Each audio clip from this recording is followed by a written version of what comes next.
All right, quite a bit to get through there. Let's get into it now. Sky News political reporter Andrew Clennell joins me.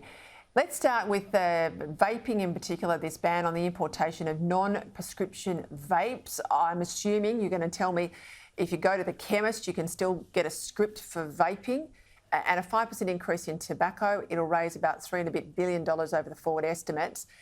The New South Wales government at the same time wants to put 40,000 vape detectors in school toilets across the state. It says to me that kids are vaping. What I find interesting in all of this, it taxed the legal stuff, of course, but in most of the states, you're having a debate about pill testing of illegal,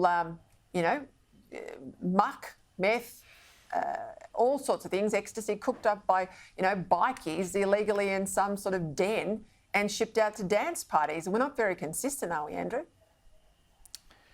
Well, I think it's interesting that Anthony Albanese left the country and they introduced this tax on cigarettes. That's the first thing I'd say. And yeah, I guess there's a concern that that in itself will push people into the black market. I think broadly, though, I don't mind seeing some action on vaping, particularly when it comes to the potential for children to be exposed to it. But, remember as a young man smoking myself, Peta Credlin. Does it worry you as a parent? Yeah, it does. Does it worry you as a parent? Actually, as a parent, I don't know if I should have admitted to that. But I do also remember when a packet of cigarettes was $3.30. So it shows you how far things have come, doesn't it? I think the unhappiest people in Australia today are smoking mortgagees. I tell you what, I remember as a kid when I used to ride down the bike in primary school and get my mum's Alpines, but it doesn't happen anymore. She doesn't smoke, and I think they'd sell them to kids. Hey, talk to me about the ADF. We talked yesterday, of course, about this idea that we might take foreigners into Australia's military. I said, quite happy to have some burly Fijians in our army. Not so sure I want some Chinese nationals. But today they announced a retention bonus. Tell us more. Well, things are pretty desperate, aren't they? I mean, they're saying after your first 4 years in service, when you got the option to opt out, if you complete another 3 years, you get 50 grand. I think that, if anything, shows what workforce difficulties they've got. We know there's workforce difficulties everywhere, construction, these sorts of industries, out of the COVID period. But I think this is a pretty decent policy, actually, but I do think it's also a sign of how desperate things are for the Defence Force at the moment to recruit people. And look, I mean, then you've got to start looking at salaries too, I assume. But I've looked at the salaries in the Defence Department, in the Defence Force. The department's even higher. The department's the bureaucrats, of course, for people at home. If you're a young person, you're struggling to save a deposit, go into the army, meet a bloke or a female in the army, marry them, there's $100K when you both go to leave, and that's a deposit for your home. And notwithstanding the fact the food and board's looked after while you're in the army. Don't whinge about not being able to get into the property market. Hey, you had a big story yesterday about the NDIS. I just could not believe these markups. I've got a few that you've picked up. I'll put them on the screen for people at home. Those lightweight sort of shower chairs that you put in, you can get one at Bunnings for $169. If you're getting it on the NDIS, $1,150. A squeezer for toothpaste, normally $13. Didn't know there was such a thing. Well, they've got an NDIS firm saying we'll charge you $94 for it. Walking stick, sometimes around $40. The NDIS have NDIS approved provider selling walking sticks, $327, $457. Some of these prices.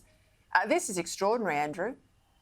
It is, and I got some feedback after this story from people who had similar experiences. I think it's widespread. I think there's a markup as soon as you put the letters NDIS near anything. And I think we'd spend a lot of time, and probably justifiably so, talking about categories of people who are eligible. But if you want to attack the cost of this scheme, this is the place to do it. Now, the government's told me they're going to do that. I certainly hope so. I was shocked when I heard the shower chair example on the weekend. I went to investigate if it was true. When I discovered it wasn't a G-up, I was quite happy to come on air and report it, but that is extraordinary. And if one firm's doing that, others are as well. The other message I've got from viewers, Peter, over the past 24 hours is that there are similar scams, if you like, or markups occurring in relation to home care, aged care packages.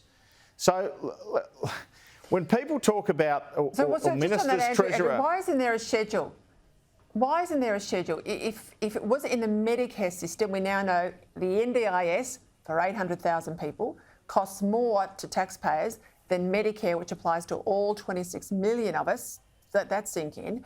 But in the Medicare system, they pay a flat rate for a hip, a flat rate for a knee replacement. All of those have a particular fee, and if there's more charged by your doctor, you're out of pocket. Why isn't there an agreed fee for a shower or a chair or a walking stick on the NDIS?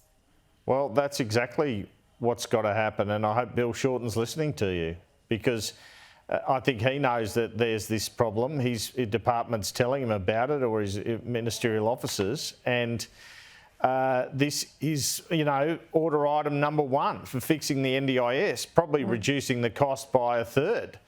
Is taking action in relation to this. They didn't even have a cap on it. The states had a cap on it of 4% growth a year. That's right. Up until the announcement Friday, there was no cap on it. This is crazy stuff, and it's our money at the end of the day. And, you hear the talk from Labor people about we need to tax more. No, you don't. You just need to cut back the spending and the waste. That's what you need to do, in my opinion. Yeah, Australians pay plenty of tax. I think people are coming after it now, and well done to you on that story, and please keep it up, because we know that there's sex workers and all manner of things on the NDIS purse, and I don't think that's got the support of Australians at home. Andrew Clennell, thank you.